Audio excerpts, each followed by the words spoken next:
This is Talk of the Town, a weekly program featuring community events happening in and around Northeast Michigan, with your host, Nancy Smitham, and get the latest from Alpena Community College with Dr. Don McMaster. And now, today's Talk of the Town. Good morning and welcome to Talk of the Town. I'm Nancy Smitham. My first two guests today are both from the Salvation Army. I have Amy and Kevin Cedarval. Good morning and welcome. Good morning, Nancy. Thank you. Good morning, Nancy. As we were just talking, Kevin, I saw the young man at Neiman's Family Market today. He said he's been ringing the bell for Salvation Army for 24 years. Yeah, we love our Tim. He's out there as often as he can. Last year we actually got a phone call from somebody saying we should give him time off. And I had to respond, I would love to. He doesn't want to.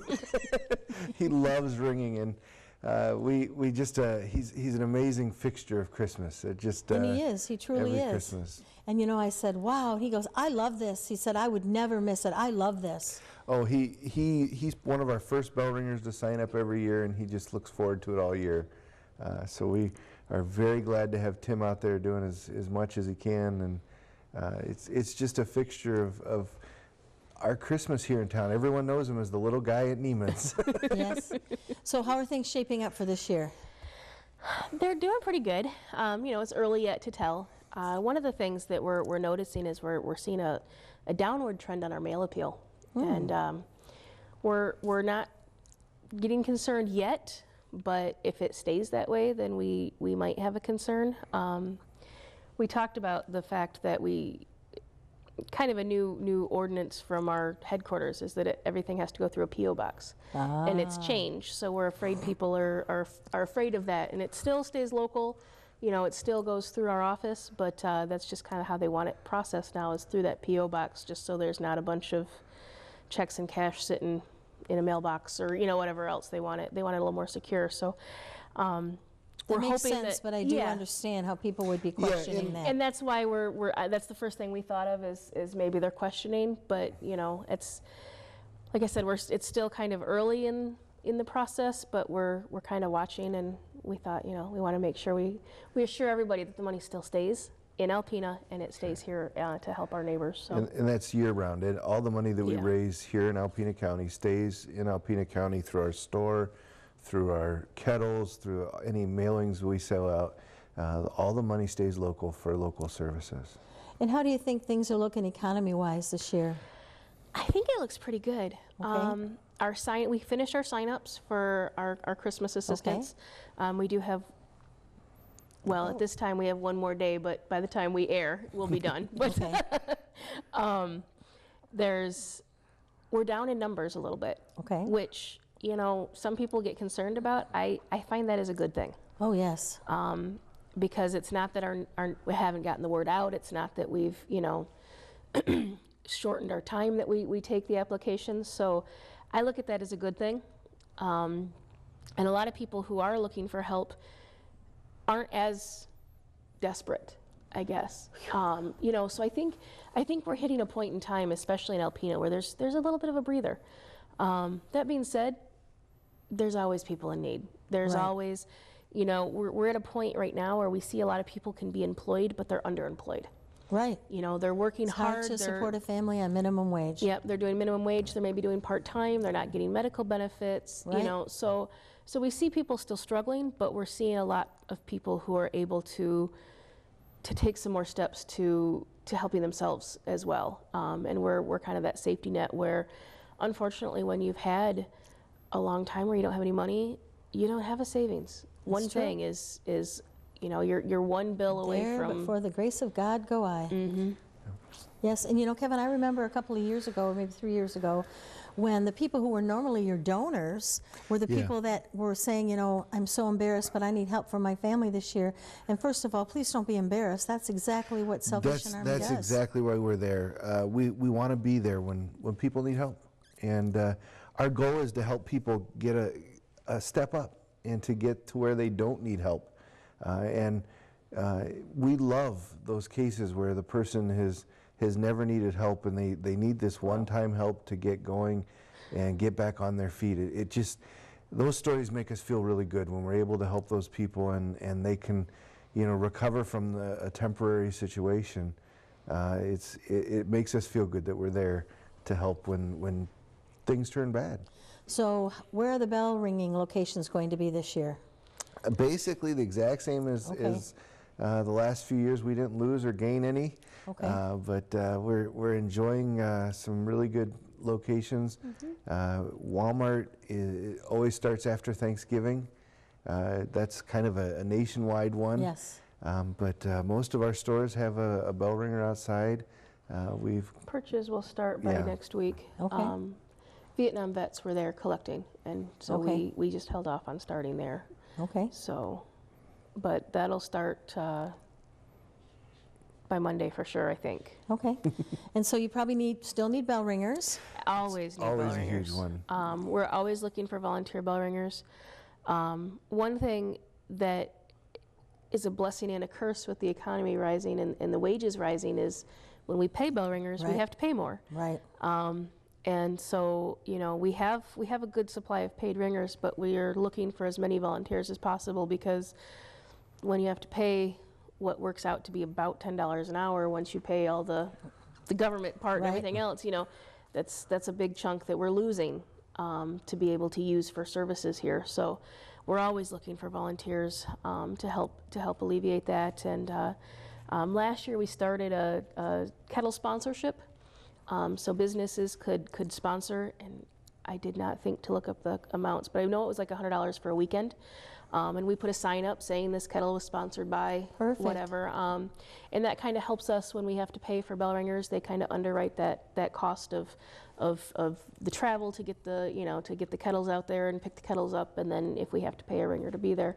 So that's an opportunity that we started last year that we've started to see a little bit of success, which, when we start something new, we expect it to have Right. Sure. a slow curve, up. So And so it's that's really something fun that- to do. Ringing the bell is fun. I've done it in the past with my grandchildren, and teaches them to be benevolent from an early age. And it's really fun. And you see all your friends and neighbors. And the idea is when they see you, they just don't want to walk past you without giving That's you any right. money. Well, so you collect more money. We've proven as an organization that volunteers usually make 3 times more. That's true. Because they Understand. do know those people that are walking by, and they can Well, strike up that conversation. And there's an amazing power in bringing little kids. Oh, yes. People just want to give to little kids. It's great. Well, and when people are doing it because they're volunteering, they're doing it because they want to, and they're doing it to make a difference. Very true. When we're hiring people, they're doing it for a job. And we all know that when you're doing something because you need to do it for a job, it's not necessarily always as exciting as when you're doing it because you want to. We're going to take a little break right now and be right back. Please stay tuned. We'll be right back following these messages.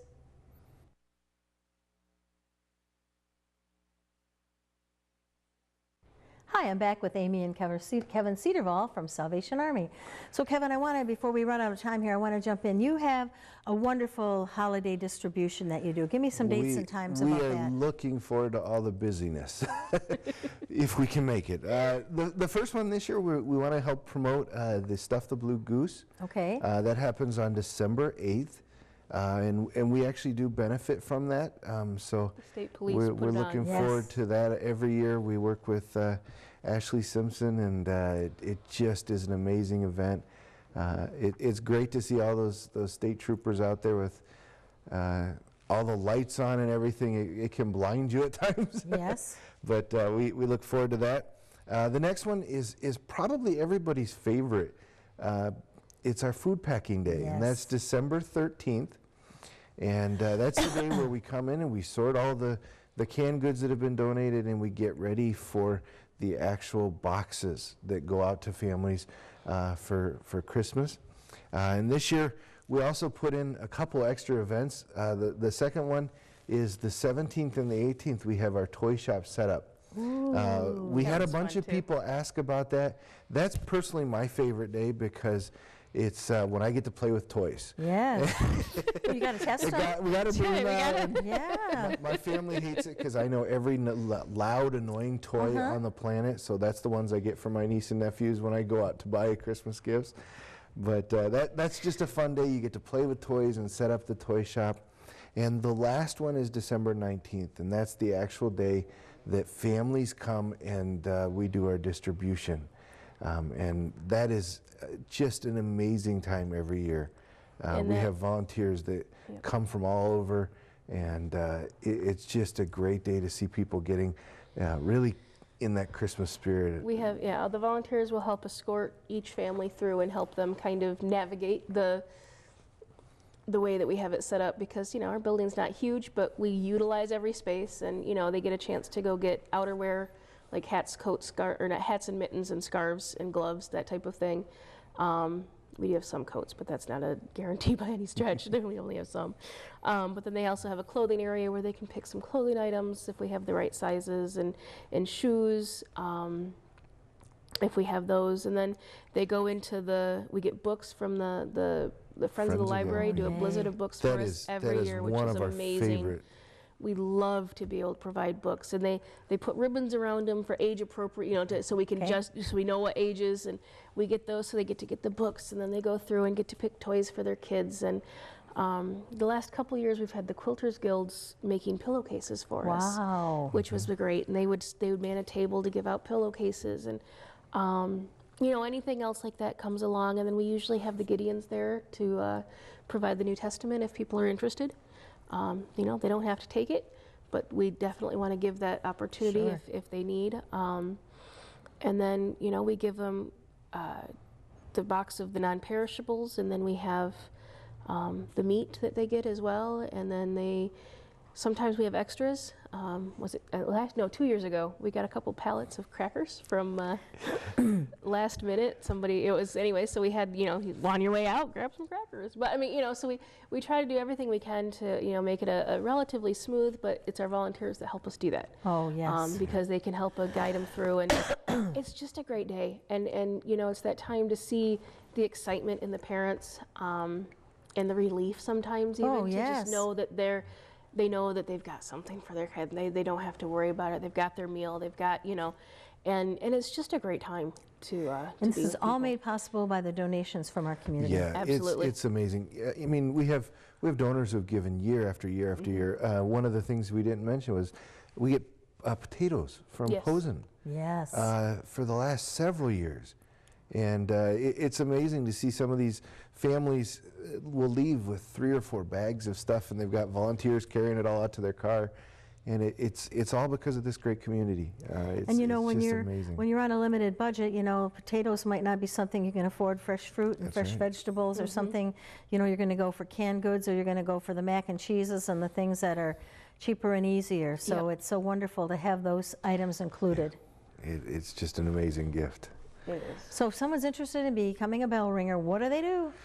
Give us a call at the office. It's 358-2769. Okay. 358-ARMY. Okay. Which took us probably 2 years to realize, but you know. Suzanne is most likely going to answer the phone, or Gil, but just let them know, and they'll get it taken care of. Now we have about 3 minutes left, and I just want to say this. I know I say it every year, but you know, you're the organization that everybody seems to know as Christmas time, but you're there 365 days a year. You do so many wonderful things. What are some of the other wonderful things that you do?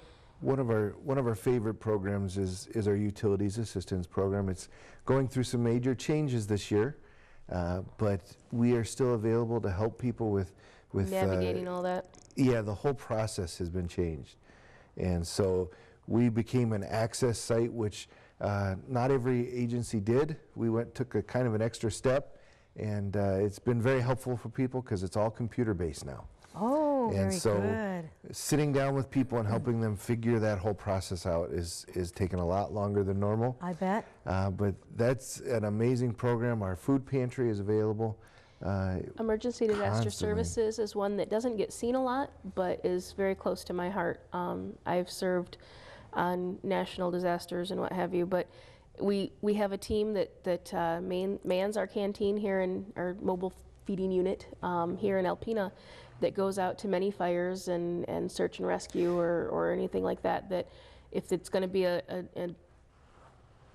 drawn out time, the fire and the safety all know to call us, and they'll 3 o'clock in the morning, doesn't matter. They will get up and go take that canteen out and make sure that the firefighters and the emergency responders, as well as the survivors, are being taken care of, and with snacks and drinks and blankets, and you know, so they're kind of our first access point for meeting people in crisis, and that's something that I really really believe strongly about, because that you don't have to have a need. That can strike anybody Right, unilaterally. exactly. And it's just devastating to anybody.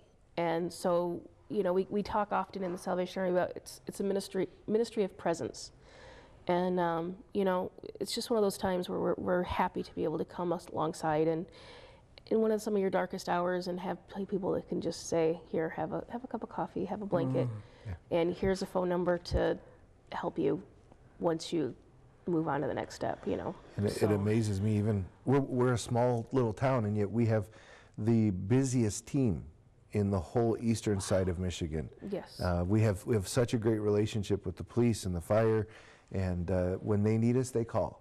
Perfect. And it's a great ministry. It's a lot of fun.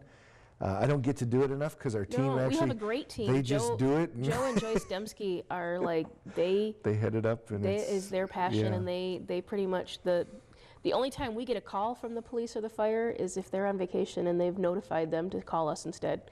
So Okay, we're out of time. I want to thank both of you very much, and thank you for doing all the wonderful things you thank do you. and doing the most good in our community. Thank you. Please stay tuned for Dr. Don McMaster following its messages. Greetings, everyone. Welcome to Talk of the Town. I'm Dr. Don McMaster, president of Alpena Community College. Pleased to have as our guest this morning Melissa Fournier, director of nursing at ACC. Welcome, Melissa. Thank you. So a lot going on. We've got a capital project that correlates to nursing, and but one of the things that might be kind of under the radar is a project that you and your faculty pulled together, which I think is wonderful, and that is an LPN program down at the Oscoda campus in Oscoda. Why don't you share some of your thoughts on that? Well, we've been looking to reach our students to the south. We often have students from Tawas and Oscoda who have attended our program over the last 5 years. And we recognize the increase in cost in gas and the challenges that they face in the weather. And we saw an opportunity to expand to Oscoda. We had planned one lab and then kind of made some changes over the summer and created a beautiful lab facility. We also have a virtual classroom system so that all of my full-time faculty can teach from Alpena campus or from the Oscoda campus via distance learning for both populations of students. The main campus students and the Oscoda students all obtain the same instructional education, which is a huge benefit to us, and we created a supply room. And so all of the comforts that we have on main campus, we've now built that in Oscoda, and we were able to launch a pilot this semester of 4 students in that area, and they're currently in clinical now at Medalodge of Tawas City, and that's very exciting for us. So Yeah. we're definitely present in the area. Absolutely, and we want to be present in that area. For those folks who don't know, the Oscoda campus is on the old Wurtsmith Air Force Base and in the base headquarters building. Describe a little bit the technology you were referencing, the video conferencing. How does that work, and how is it working? It's working very well. The video conference system is kind of, if people are familiar with the WebEx system, it's broadcast over Fiber, thank you, to different locations, and we have the opportunity to go to multiple locations. Right now, typically it runs from main campus to the Oscoda campus, and the students are able to interact with the instructor, with fellow students. There's also camera tracking so that no one has to man a camera to follow the presenter. They can put up their PowerPoints, they can put up visual aids, and everyone can see that, can interact in real time. When we used the old ITV, the interactive television system, there was a delay. And so it wasn't as smooth and cohesive as the new VCS system is. And so we found that to be a big benefit. Absolutely, you're absolutely right. The new system is like Skype on steroids. Beautiful, clean picture, high resolution, no latency in terms of the voice and the lips moving. And I think a lot of that has to do with fiber and the improvements in technology. So for us, we're one of the few, I think the only school, community college in the state using video conferencing. I learned that yesterday. And it allows us to get out into the field, or not require, I guess another way of looking at it would be not requiring students to come all the way to Alpena. So we have VCS systems in Sheboygan and Joburg and other places in Oscoda. So for classes that are non-lab, it's perfect. Yes. Tell me about your faculty. This could have, adding this sort of obligation or, just work, expansion, that had to be not easy to do for them. Absolutely. I have 6 amazing full-time faculty. Beverly Banks teaches primarily in level 2, but does the transitions to practice class. I have Julie Miller, who is a nurse practitioner and teaches primarily my OB information. Tony Pratt is a nurse practitioner also. He teaches in both level 1 and level 2 med-surg and pharmacology and clinicals. And Diane O'Connor is a board certified psychiatric nurse who teaches primarily psych and dosage calc. Then I have Melanie Thomas, who is also a nurse practitioner, and she teaches primarily in level 1 with med-surg, clinicals, and the foundations class. And then Bob Kutchman, who is an acute care nurse practitioner. So I'm blessed to have all of these people with amazing real-world experience. He teaches in both level 1 and level 2, med-surg, clinicals. He also is living in the Oscoda area and has been paramount in getting this course up and running. He's taught their foundations class. He also has office hours on that campus so that students can be advised. I've also been there on Wednesdays to advise students and make sure that our presence is known so that if the students have any issues, they can be brought up to us.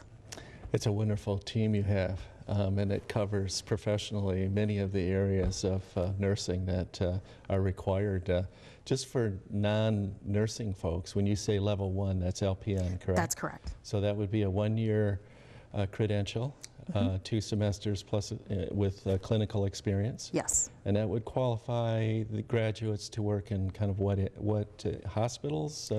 Assisted living? They can work in hospitals if hospitals still have an LPN or an LVN component. Some areas call it a vocational nurse, depending on what their care model is. Typically, we're seeing LPNs transition more to long-term care and to clinics and physicians' offices, whereas more of the hospitals are going to the RN/MSN prepared nurse. Very good. So that's what we're offering LPN and the RN. The second level 2 is a 2-year associate's degree.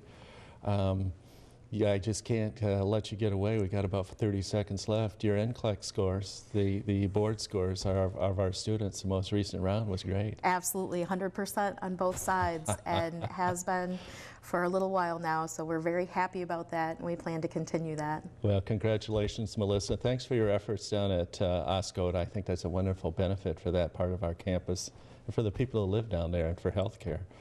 And thank you, folks, for watching Talk of the Town. We'll see you again next week. This has been Talk of the Town with your host, Nancy Smitham and Dr. Don McMaster.